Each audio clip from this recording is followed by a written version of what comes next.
X ray machine किस मुल्क की इजाद है? Germany, England, France, America.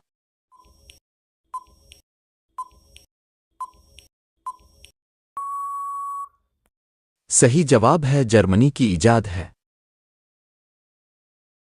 दुनिया के किस मुल्क में सबसे ज्यादा गुर्बत है? Nepal, Nigeria, Bangladesh, Sudan.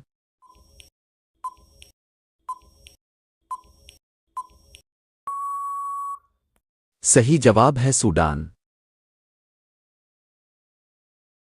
वो कौन सी सब्जी है जो महीनों तक खराब नहीं होती? प्याज, लहसुन, आलू, अरवी।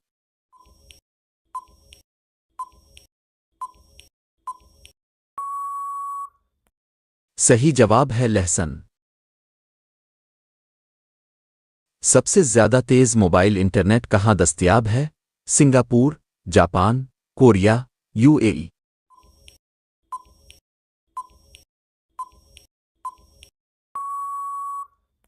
सही जवाब है यूएई में।